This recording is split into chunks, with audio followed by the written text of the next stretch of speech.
धीरे शक्ति भवन सत्याग्रह स्थल पर आ रहे हैं और जितने भी लोग खड़े हैं उनसे फिर हमारी अपील है कि वो बैठ जाए फर्श पर। अब विधिवत हमारे संयोजक जी के आदेश से ये कार्यक्रम अब चालू कराया जाएगा। विधिवत लोग कह रहे थे, उसी पे एक शेर नज्र करते हुए कि कुर्सी है, ये तुम्हारा जनाजा तो नहीं है, कुछ कर नहीं सकते तो उतर क्यों नहीं जाते।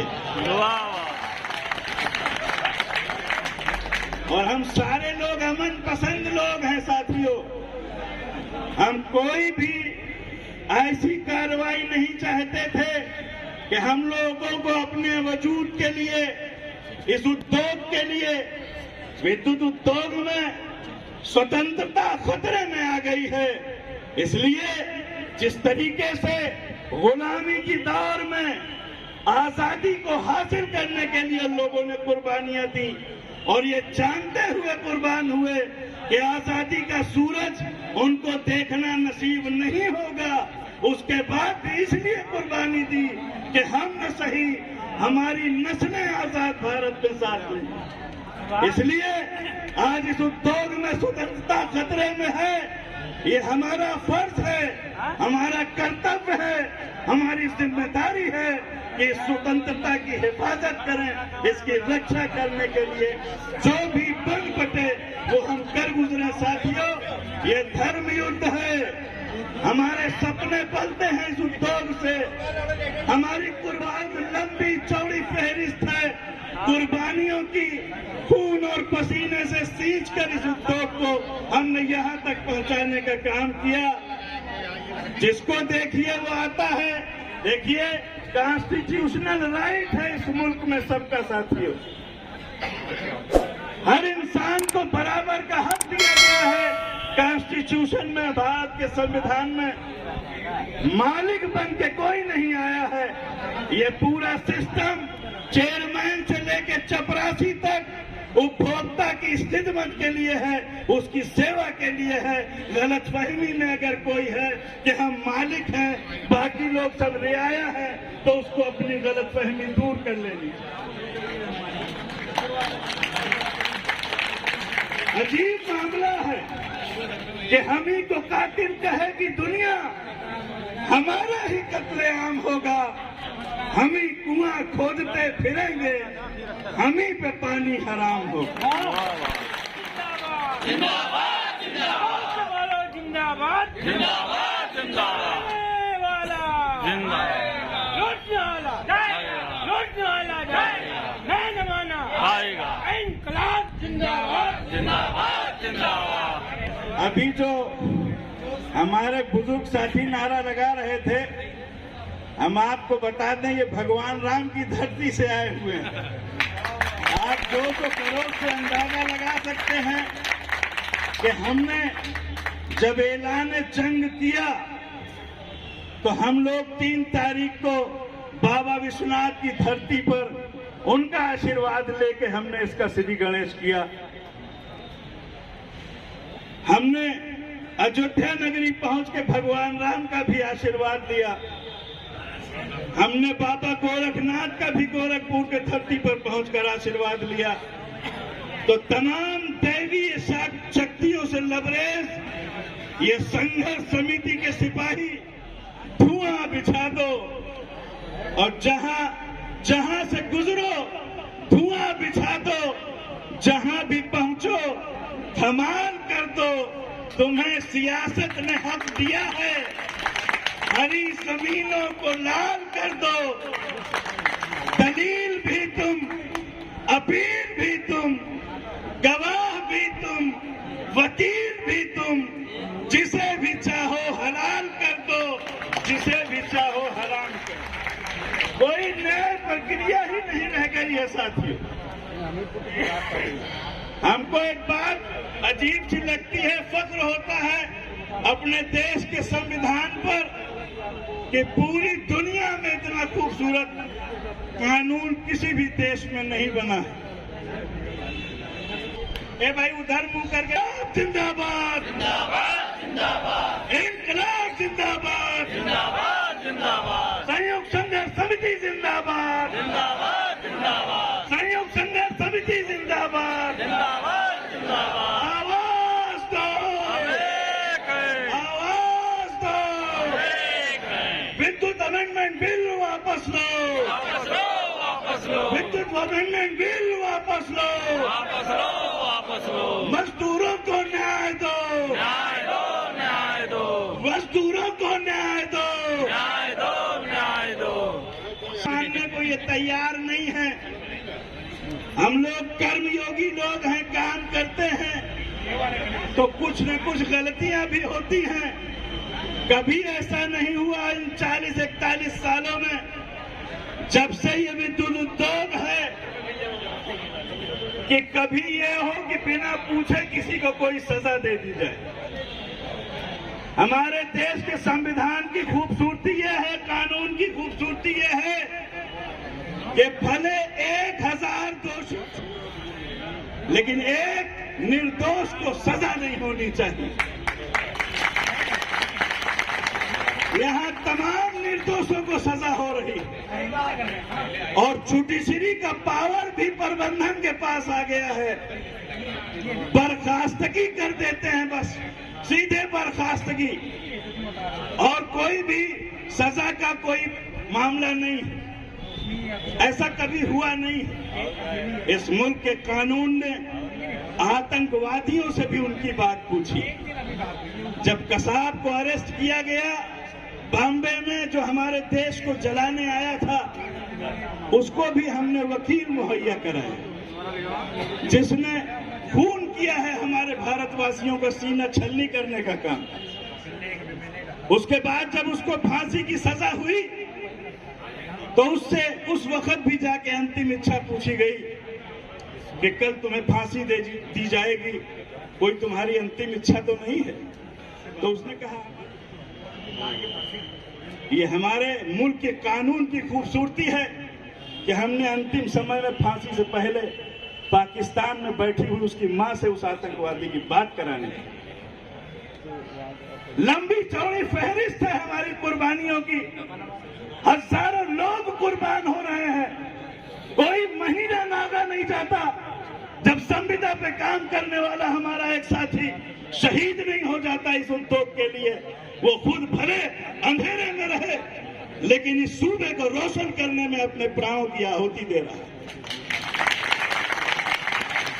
कौन सा कानून है आपके पास कि आप एक ट्वीट आ जाता है आपके पास, एक व्हाट्सएप आपके पास आ जाता है तो आप उन लोगों से जो 20-20, 25-25 जाड़े गर्मी बरसात किसी की फिक्र न करके लगातार इस उद्योग को आगे बढ़ाने में लगे हुए हैं।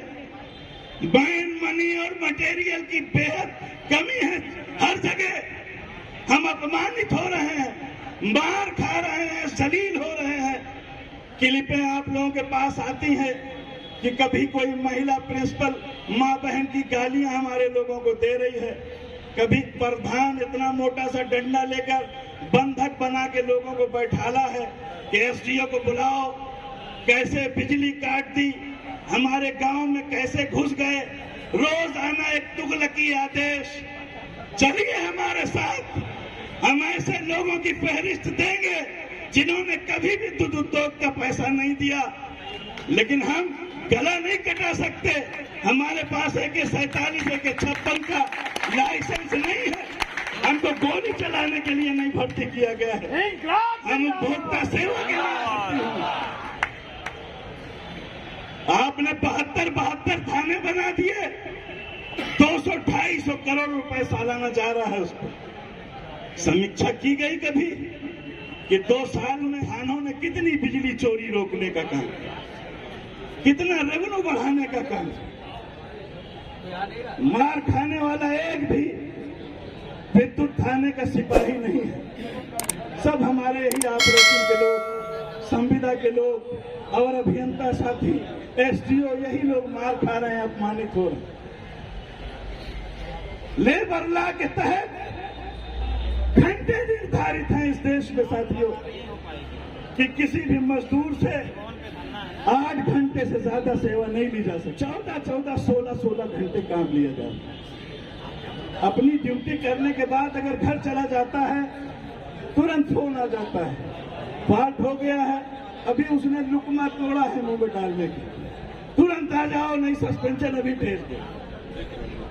ऐसे हुआ पहो भरे माहौल में कैसे काम दे? इतनी जल्दी में रहते हैं लोग कि जो उसको मिला हुआ है ग्लव्स, चेन मिली हुई है, सेफ्टी बेल्ट मिली हुई है, हेलमेट मिला हुआ है। इसका राष्ट्र प्रशासन होश में आओ, होश में आओ, होश में आओ, राष्ट्र प्रशासन होश में आओ, होश में आओ, होश में आओ। इंकलाब जिंदाबाद, जिंदाबाद, जिंदाबाद, इंकलाब जिंदाबाद, जिंदाबाद, जिंदाबाद। आवाज दो, आवाज दो।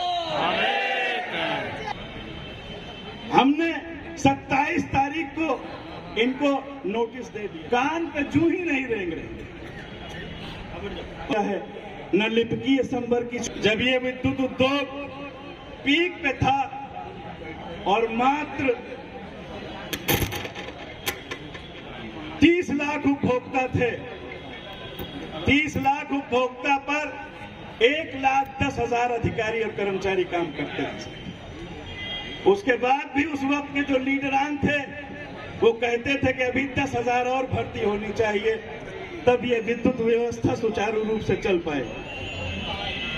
आज 3 करोड़ 22 लाख उपभोक्ता उत्तर प्रदेश में हैं साथियों। 34 से 35 हजार अधिकारी और कर्मचारी और जूनियर इंजीनियर हैं। मात्र ये जो 65 से 70 हजार संविदा कर्मी हमारे बीच में हैं, जिनकी जाने जा रही है, उन्हीं के भरोसे तमाम चीजों के अभाव में, मैन मटेरियल और मनी के अभाव में जैसे तैसे हम चलाते हैं।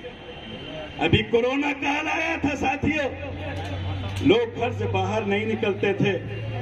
अगर आप 24 घंटे बिजली न देते, अपनी जानों को हथेली पर रखकर न निकलते बाहर, तो कोई भी लॉकडाउन सफल नहीं हो सकता था।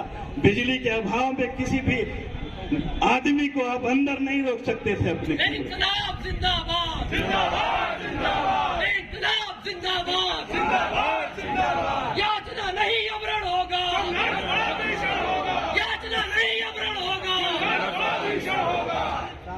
सबसे पहले विद्युत उद्योग में तेलंगाना की सरकार ने संविदा कर्मियों को नियमित काम करने का काम किया था, और आज की डेट में पंजाब ने भी संविदा कर्मियों को नियमित किया, दिल्ली ने भी नियमित किया, झारखंड और राजस्थान और छत्तीसगढ़ ने भी नियमित करने का किया। इतना बड़ा सूबा है जहां पर डिमांड और प्रोडक्शन में 4 गुने से ज्यादा का फर्क है।